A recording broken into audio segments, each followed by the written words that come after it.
To kill him? What is he thinking? I mean, yes, I get it, but bringing him back from the dead is not a simple feat. It's a grueling task for both the spellcaster and the resurrected. I understand. That's exactly what I was worried about. But Master Zaria should be able to manage, right? Yes, resurrecting the gnome is in with my abilities. Killing him, though, is far simpler, to be honest. What troubles me more is Zephyros. Malachor's cruelty was legendary, but now I see it firsthand. Do you know him? Not personally, but yes, I am acquainted with his reputation. He began as a promising apprentice, and now he serves as a personal advisor and right hand of the Duke of Duskwood. Sounds formidable. He is not to be underestimated. The name Malachor of Cruel is not merely a title. If his orb truly exists, you'll have a target on your backs, one that demands your utmost attention. But Master, I don't have a choice. I need this. I return to Double Reach, even if it's the last thing I do. We're strong enough. We'll get through this, like we always do. Sionnach, you're always so kind and supportive. You're the best friend anyone could ask for. All right. Enough with the sentimentality. Here's the plan. I'll track down the gnome, and you two head back to Zephyros. It will speed things up. Where is the gnome's body? It's near my tree. In Silvermoon. A lengthy journey. But not for me. Master. I'm just teasing you, children. But to be honest, you shouldn't rush your journey. The true essence of your adventure lies not in reaching the end swiftly, but in growing stronger with each step. Embrace the path and let it shape you. I've had my fair share of adventures. I'm an old woman now. Time is a precious thing for me. But your blood is still young and vibrant. Oh, to be young again. No spell can turn back time for me. It's getting dark. You two should rest. Tomorrow you'll set off for the Enchanted Isles, and I'll head for Silvermoon.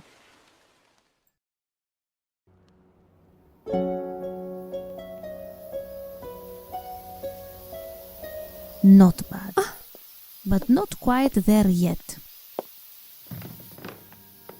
Master, why? Why did you leave me back then? Let's say you were becoming too reliant on my presence, Lovette. I found myself shaping you to be more like me, but you needed to discover your own identity and path. I tried to teach you to release your burdens, but I fear I only gave you a facade to mask your sorrow.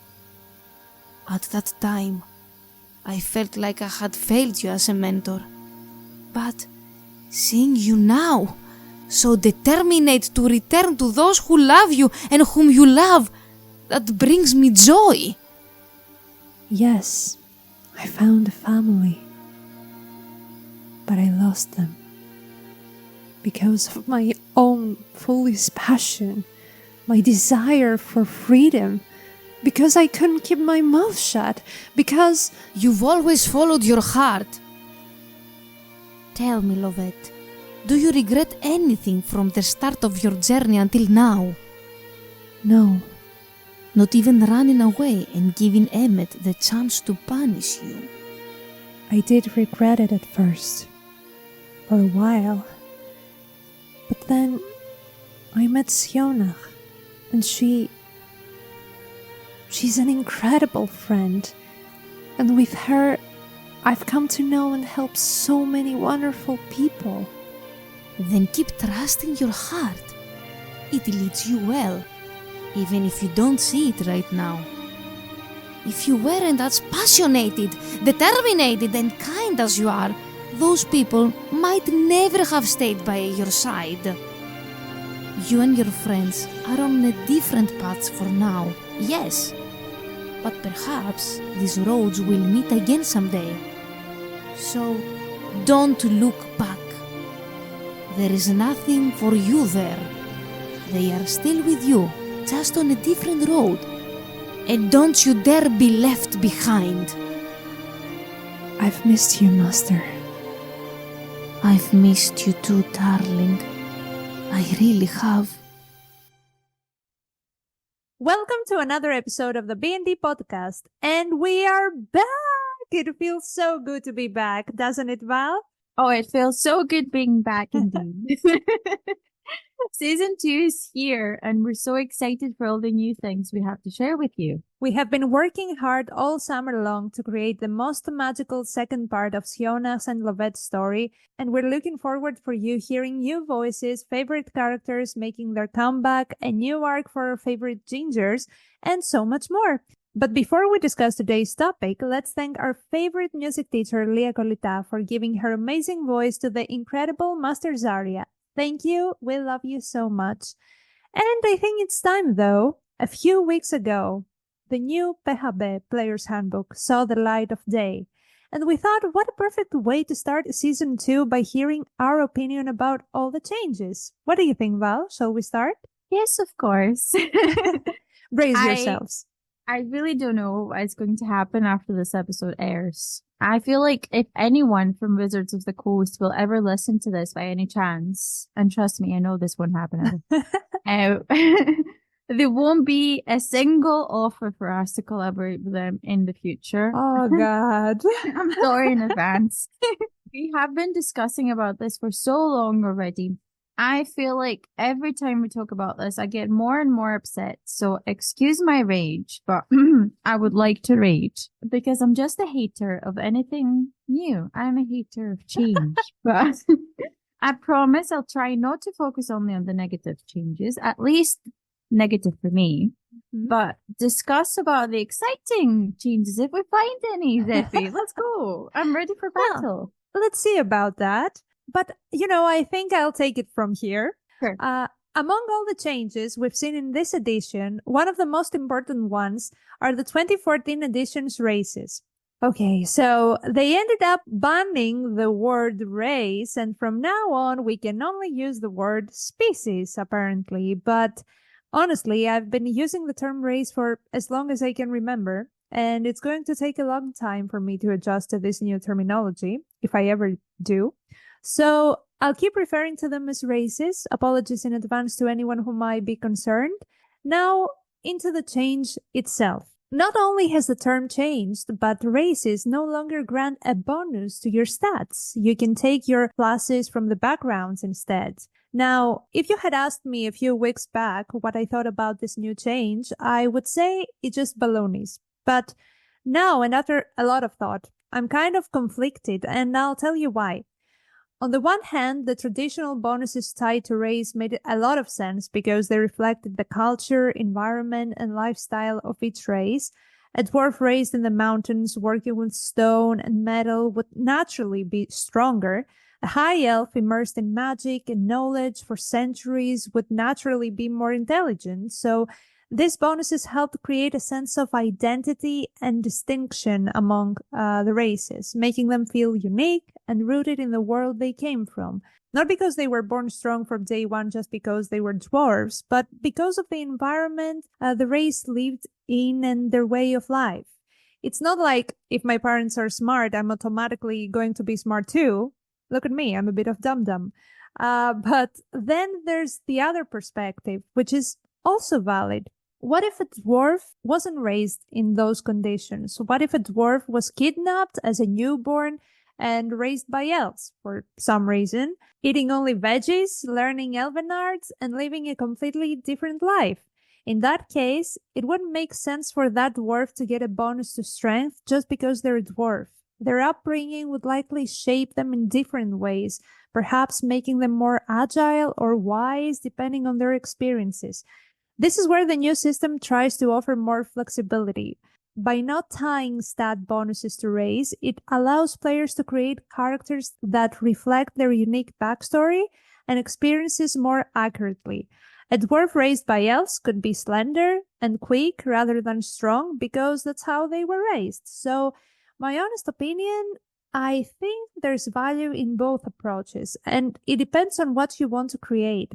The traditional bonuses added a lot of flavor and made race feel important, which is something that I still love, but the new system offers more freedom to tell different kinds of stories, which is also something that I do love. And I don't know, it depends on what you are going to create. So for me, I lean toward a middle ground. I like the idea of offering players the option to choose whether they want to go with the traditional bonuses or customize their character stats based on their backstory. That way, you keep the flavor of the races while also allowing for more personalized character development. What do you think, Val? I do agree with everything you said, but somehow I feel like apparently we're trying to focus on backgrounds from now on and not exactly the legacy you carry with you from your species or race or sub-race or whatever you name it. Whatever. I'm just sick of this already. I'm sorry. I think both words are weird to begin with. I do like the sound of race better because species reminds me of biology classes. Yeah. But I can't say I'm too fussed for this one, to be fair.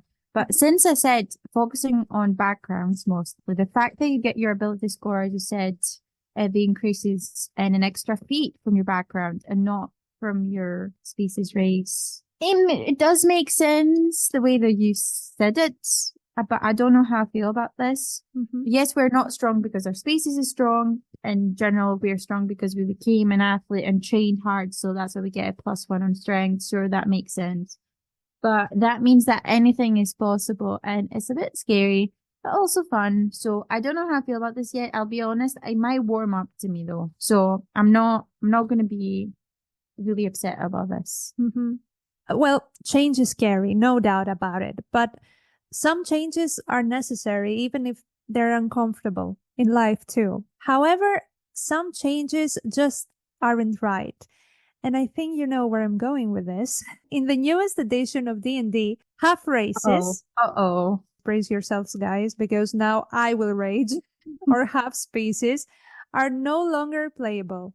And that means no more half elves, no more half orcs, no more joy in our character creation. No. And, yeah, I'm really upset about this. Because it's not just because I'm attached to these races. Okay, maybe that too. But let's be honest, most of the changes in the 2024 Player's Handbook seem to be driven by political correctness. I get the intent, but how does banning two of the most beloved races achieve that? Half-elves, in particular, are probably the most popular race in D&D, whether because of their mechanics or their appearance. I could be wrong, but I've read that the decision to remove them was because half races face racism in the game world. So the solution was to just remove them? Really? Is that what we call political correctness now? So if the world is being racist toward a group of people, the answer isn't to erase those people, it's to challenge the racism itself. Removing half races feels like a cop-out, not a solution. And let's not forget the incredible characters who have left their mark on this game as half races, like the twins, Vax from Critical Role. Their story is a perfect example of why half races are so compelling. They give you built-in conflict and deep purpose. You don't fit in with humans. You don't fit in with elves. So where do you belong? Do you find a place, prove everyone wrong, or seek revenge on those who pushed you away? The possibilities for character development are endless. On the contrary, what we're left with now are pure blood races. We have elves, humans, and orcs. Pure blood orcs. Now, don't get me wrong, orc characters can be fantastic. We have loved them since the beginning of the World of Warcraft games, and I would be so thrilled if they added them as a plus to the already existing races. But think about this for a moment. In my opinion, this change, intended to be more politically correct, actually ends up being politically incorrect. And apart from all this, honestly, I don't think this focus on political correctness has a place in D&D at all to begin with. It's a fantasy world, not the real world. And in fantasy setting, cruelty, injustice, and struggle can create powerful stories. Those struggles give players the chance to be heroes, to change the world, or be changed by it. It's the stories we create that truly matter, not whether everything is perfectly correct. But I'm very excited about the Goliaths race too. All races are perfect. Don't ban races, just add races. I think we will never get sponsored. Exactly. Maybe, but okay, that's fair. I don't think I will ever accept this. I'm truly sorry. Why is it impossible to be a mixed race? I don't get that. It's so weird.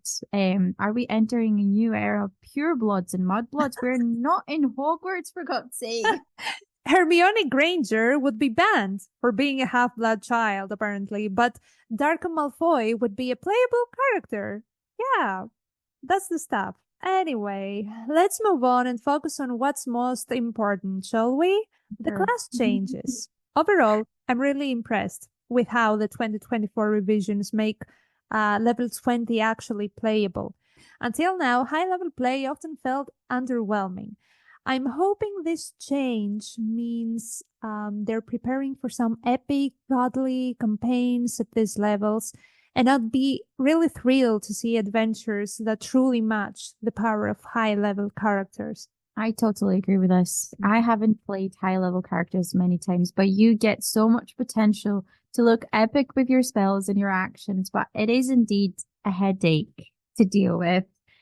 I wanted to also mention something new they came up with that might actually make us feel like gods.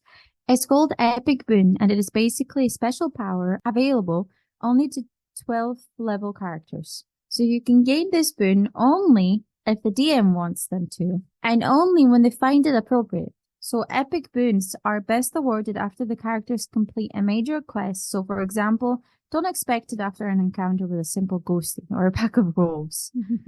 I do like the sound of some of the boons, but it is again a bit overpowering, and I'm like, please let me suffer. I don't want to get everything so easily. But boon of true sight, shut up and take my money. There are many epic boons your DM can give you, from giving yourself a plus 20 bonus to a ranged attack roll to bypassing the damage resistances of any creature. And I like this, to be honest. I like it even more that it's in your DM's hands if it's given to you or not, because it depends on your gameplay and roleplay, and they're also overpowered as they need to be since you get them at level 20. So I personally have no problem with that, because power. Yeah, let's just say bravo for this one. Yeah, thumbs up for clap that. for this one. Well done.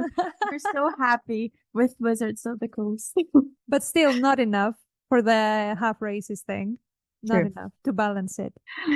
Also, before we jump on the Hogwarts Express and start talking about the new class changes, let's also mention Weapon Mastery, which is a class feature shared between some martial classes that reflects their specialization with certain types of weapons. I will read this exactly how it's stated in the Player's Handbook. Each weapon in the equipment section of the 2024 Player's Handbook lists a mastery property in addition to the weapon's regular properties. If the weapon meets the requirements in your class's weapon mastery feature, you can learn its mastery property and use it in combat. But learning a mastery property isn't permanent. If you stumble across a shiny new +1 longsword and want to learn its mastery properties instead, don't worry. Don't you worry. Because during a long rest, you can practice weapon drills and swap out one of your weapon choices at the end of the rest. That was a headache, to be honest. I think that this overcomplicates things, but who am I to judge? As I said, I don't like change. So it is supposed to be giving you more options in combat and revamps the way that weapons work, which is okay, cool.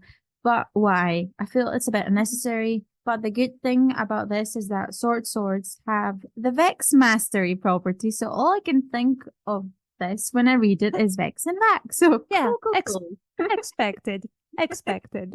Well, to be honest, I'm not mad with this addition. Okay, it makes things, you have one more thing in your mind. One more thing to remember. But for example, if you're using a great club, you can push the enemy you hit with it 10 feet away from you without a save. So that makes it great in case you want to avoid some opportunity attacks. And the list goes on and on and on. But, I think it's very strategic. But I love the addition, to be honest. It's really fun to play and it gives you some extras. Sure. Yes. Yeah. I Yeah. do agree. It's I don't really play martial classes, so I Yeah, don't have you wouldn't like, know. so I don't really know. But now that I'm gonna start playing different classes, I know druids from now on apparently. I'll get back to you, okay? Mhm. So Okay, fair enough.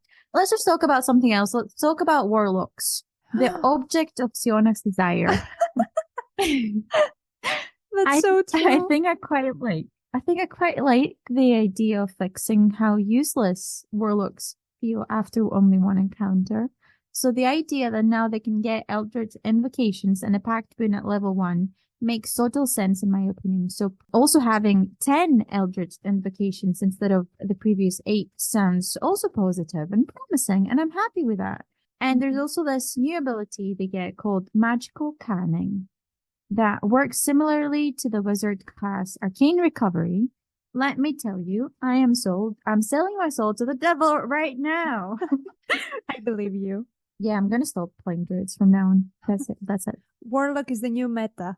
I'm totally with you on this one because Warlocks finally getting the love they deserve makes a huge difference. So thumbs up for that. We like it. Good job.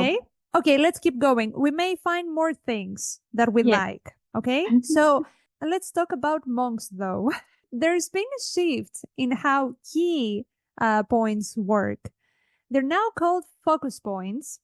The names of the sub-races have also changed. They're now referred to as warriors of each subclass. We still have the shadow, elements, and open hand monks, plus a new subclass, Mercy from Tasha's.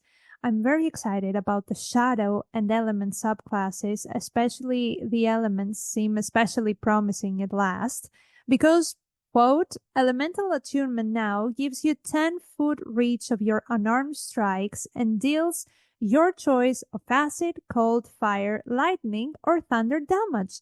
You can also push or pull a target 10 feet on a failed save. On top of that, you learn the new elementalism cantrip. As you level up, you'll get the ability to create AoE elemental bursts, and I close the quotes. I mean, how fun is that? I want to be the next avatar. I swear I've never played a monk ever, so I cannot comment exactly on this one, but the last thing you just said about creating elemental bursts, sign me up for it. I want to be an airbender. That's amazing. And, we probably found your first martial class. Now I'm playing a paladin, remember? Oh, yeah. But the next one is going to be monk. Definitely. For sure. However, I'm a bit disappointed with the change to the open hand monk's quivering palm technique. It now costs 4 focus points and deals 10d12 force damage on a failed save instead of reducing the target to 0 hit points. It deals half damage on a successful save. I understand that it's for balance, and I think that's fair, but my mind is telling me no, but my body is telling me yes, because it was such a cool feature. I used to play Way of the Open Hand. May was Way of the Open Hand monk. Yeah. And, I created her just because this ability existed, even though I never reached those high levels to begin with. Anyway, sad story. Also, I absolutely love the new body and mind ability at level 20 because it increases your dexterity and wisdom scores by 4 each up to a maximum of 25. We're basically gods now. Oh my god, Marisha Ray is probably loving this, I guess.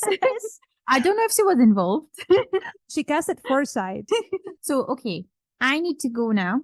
You can finish up if you want. I need to make them one character and play them to have an actual opinion about this. But I'll just say that this is one of the few changes that I actually agree with.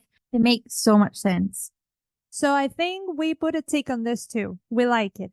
We will. We'll like it. We'll like it. Okay, keep going. We're going strong. Moving on to what I call a disastrous turn of events. Oh no.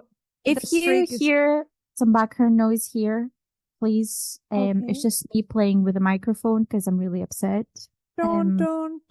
We're going to talk about druids. Or should I say yell and moan about druids? What is going on in your heads there at Wizards of the Coast? Please. Wild shape as a bonus action. Are we really basically becoming gods? I love the idea of moon druids having this perk because they are connected to the primal side, and the blessing of the moon helps them be stronger when it comes to wild shaping. No. I hate this. I hate being able to cast spells while in beast form. No. What else are we going to be able to do whilst we're in wild shape? Bake biscuits, make pasta. No. I really feel strongly about this class. Spent so many years trying out every single subclass for you to come and ruin it for me. No, making druids OP by simplifying every single ability of theirs, showing how easy to do everything is all together. I'm so sorry. I don't like this at all, and I will never accept this on my table. End of discussion. Also, I would never want to hear Sionnach's voice whilst his wild shape. No, that would terrify me. That would give me nightmares. As a big black gothic spider. I don't know. No, I'm really sorry.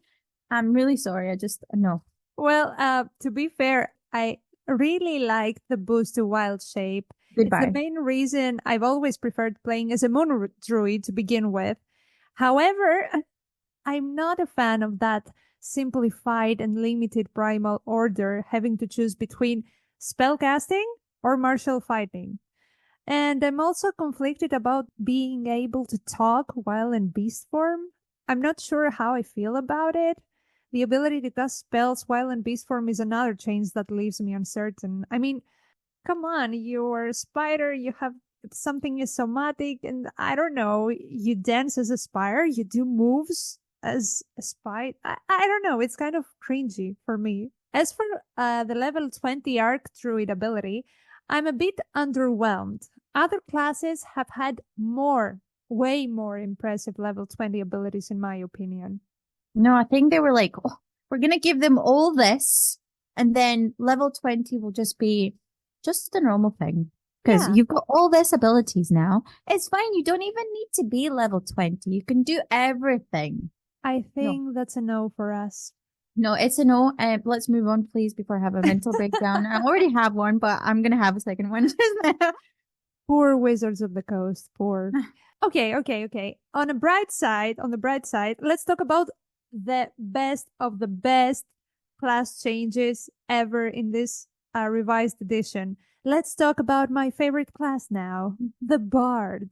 I'm thrilled that it's staying true to its roots, guys, because we still have the College of Valor, Lore, and Glamour, and now we're adding the Dance College too, which I'm definitely excited to try out. The new ability to spend spell slots to gain uses of Bardic Inspiration is also fantastic, and I also appreciate the revised Counter Charm because it's much more understandable now, to be honest. But my absolute favorite change is Magical Secrets.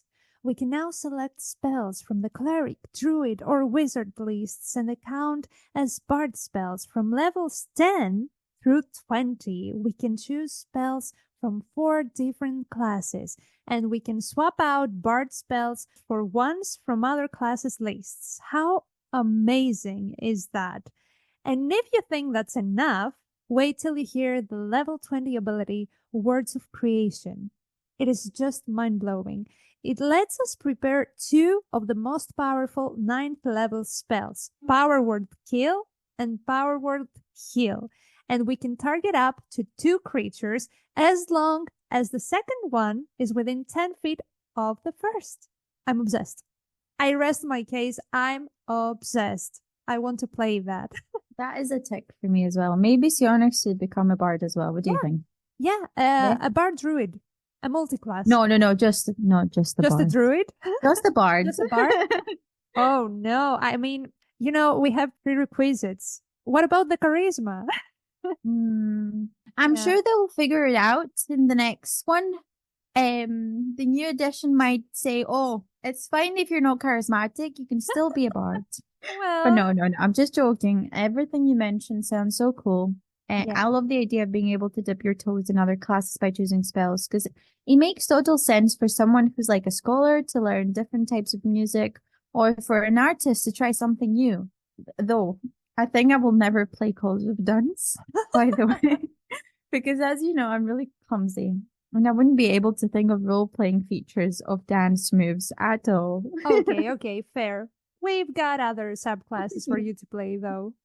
Exactly. And one of We got you covered. them was clerics, because I used to love clerics. Okay. I used to love them. Used to? Why is that? Let's move on to the changes of the cleric class. So you can hear me moan one more time. What do you mean there's no divine intervention and I can cast just random spells? Where is my god? Where are they? The gods are dead. All my cleric epic roleplay moments are now going to waste. I'm utterly disgusted. Also, seer undead. Do radiant damage and not destroying the undead. Not a fan, but I'm not so angry about it, to be honest. Still am. But doing more radiant damage with an ability called Bless Strike is cute. I'll take that. But Wish at level 20, no. Not even going to comment on this. I'd rather go join the seer undead, I think. That's true. I'd rather go join them than having the opportunity to bring my god's wrath on my enemies. So, Zephy, say what you think, because my eye is twitching. Well, to be fair, I agree with you. I'm not that hyped about the clerics. I was expecting wonders. I mean, the divine intervention was kind of a pass for me. I know that the version of 2014 was pretty vague, so you didn't know exactly what to do with it, and now it's very clear and understandable. But I loved the concept of something godly to happen. So it kind of downgrades it for me, even though it makes sense. I think it's a no for us. No. Yeah. 0 it's out a of no. 10. 0 out of 10. But since we've started talking about holy classes, let's go to another one, the paladins. We have Oath of Devotion, Glory, Ancients, and Vengeance, of course. I love that they get the Find state as an ability at level 5. I love that bards cannot get this, and it's banded to this class. It makes it very unique, very mindful. I feel kind of sad for the Divine Smite, though, because now Divine Smite is a permanently prepared spell. Good thing is that you can also use it with an unarmed strike. That's cool. We accept. Bad news is that it takes a bonus action to use it immediately after you hit a creature with an attack roll. Hard punch for those of you paladin lovers out there, but overall the changes are not so bad. I mean, they're not cleric or druid. No. As I said, I'm actually starting a paladin soon for the first time, so I feel I'll stick to the 2014 edition for them. But Find Steed is indeed, I'm a bard already, an amazing ability. I'll give them that. Why does Divine Smite needed to be changed into a spell and not just keep it as an ability? No one really knows. And I don't think we'll find out, sadly. Keep your secrets. It's fine. Yeah. That's fine. If there's one thing that paladins are known for, is the Divine Smite. Exactly. To be honest. Because It's fine. otherwise I'm really bored of paladins to play. I get bored with all the martial ones, but let's just say that we just need to wait till you play the cancel new them. monk. I will do for sure. I'll be Aang, the airbender. Oh yeah. This is But what dreams are made of. Let's move over to sorcerers. Okay. I have to say, I never cared for this class in the first place at all. But I'm getting quite intrigued about the new changes. So there's the new use of meta magic that is quite handy, because if you change your mind, you can switch them up when you level up, which is cool. Also, the fact you can get sorcery points back in a short rest. Ace. I think I might actually make a sorcerer next. No, after monk. I mean, you know. What do you think? I loved how they made sorcerer because they made them very strategic. It's like you play a whole different mini game inside the game, and I'm very excited about this. So I don't have much to say because you covered me, to be honest. Oh, thank you. I It's think because I'm turning into a bard. yeah, that's true. I think we have a thumbs up for that. Thumbs up. Yeah, thumbs up. So let's be more wild now and talk about barbarians. A class that I really loved in general, but there are a few things that I don't quite understand. So let's start first with the subclasses. Berserker, Wild Heart, formerly Path of the Totem Warrior, World Tree, and Zealot. I'm on board with this. They seem pretty solid, but at level 3, you have the Primal Knowledge ability. So while your rage is active, whenever you make an ability check, acrobatics, intimidation, perception, stealth, or survival, you can make it as a strength check, even if it normally uses a different ability. And since I first read that, I was like, how in the world a raging barbarian is stealthy? Because that makes no sense whatsoever. I imagine them trying to hold the rage in them, getting steam out of their ears and becoming red from the pressure while they hide better than the rogue of the party. That's Well, a cinematic moment, though. Yeah, but it doesn't make sense. I think that was a miss. Also, while the class has become more strategic, I'm not entirely sure if that fits the barbarian score concept. But despite these quirks, I'm definitely interested in giving it a try. I actually feel okay with most of the changes for a change in the new barbarian class. I loved the World Tree path because it draws power from Yggdrasil, which is amazing. Yes, I love that's that. true. I do like the fact you can use strength for your intimidation because it does make sense in a way. Barbarians are already such a cool class, especially if you're focusing on the muscle and not the brains. So reckless attack working until the start of your next turn is also good because we can use it for an opportunity attack as well. So yes, I'd say I'm quite pleased with this. I've played barbarians before. I loved playing barbarians, so I think I will do it again. Let's move over though to my heart's desire now.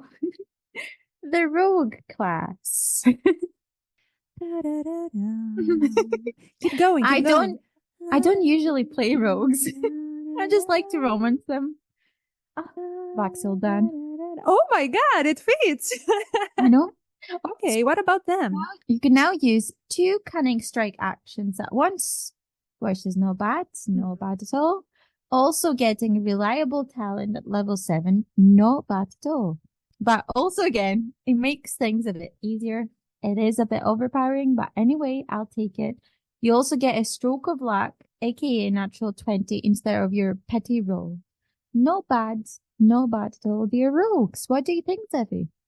Well, I don't think I have anything to add on this. I really did like rogues. So, yeah, they remain our A heart's desire. yeah, 10 out of 10. 10 out of 10. Yeah. We approve that. We approve.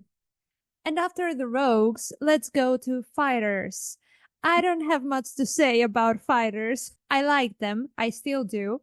Now with the weapon masteries, they're even better.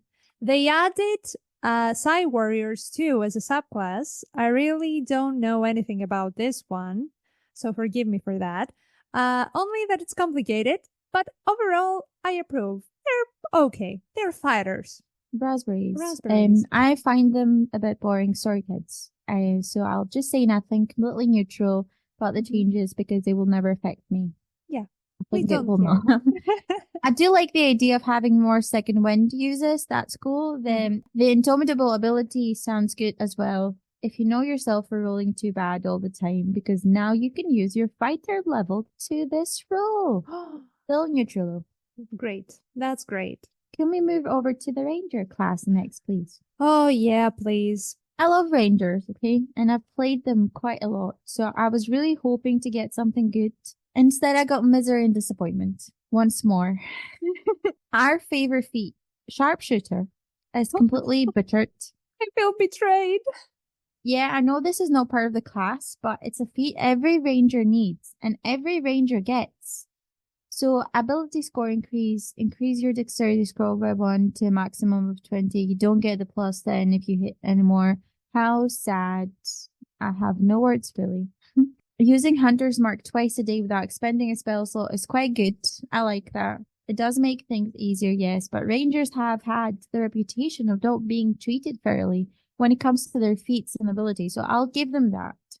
You also now get a Druidic focus. Very demure. I like that. Let's make them sister classes. Yay. Very mindful, very cutesy. Exactly. Level 10, you can reduce exhaustion by taking a short rest. What are we? Are we gods? We're gods. We're gods, apparently, in this version of D&D. We are. Primeval awareness is gone. No one will miss it. It's fine. Also, why is it spelled like this? It doesn't matter. Getting advantage on attack rolls for Hunter's Mark enemies. We said Rangers weren't treated fairly, but that is too much there. And then on level 20, you deal extra damage with your Hunter's Mark, and that's how the cookie crumbles. Okay, I'm not sure how I feel, but I hope I will warm up to this because I do like Rangers. What is a ranger without the sharpshooter? I mean, the 2014 sharpshooter. Nope. Nope, just nope. So a 5 out of 10. No, a 6 out of 10. Yeah. We're not happy about this. We're not very sad, but we're not happy. Yeah. So I will move on because I will cry otherwise. For wizards, we have abjurers, diviners, evokers, and illusionists. And my question is, where are the necromancers? I don't have anything to add for the wizards, to be honest. They seem kind of boring to me personally in this revised edition. Gale is not boring, but Gale is not. He's not boring. He's a red flag. Moving on. I'm going to say a few things about wizards. So memorizing spells, swapping prepared spells on a short rest. Who would think to actually take the time to do that constantly? Maybe I'm just not intelligent enough to think of that, but ritual casting has been removed and now everything is simplified. So if the spell says ritual, then you can do it as a ritual. So you also gain expertise once in one ability, which I guess is good.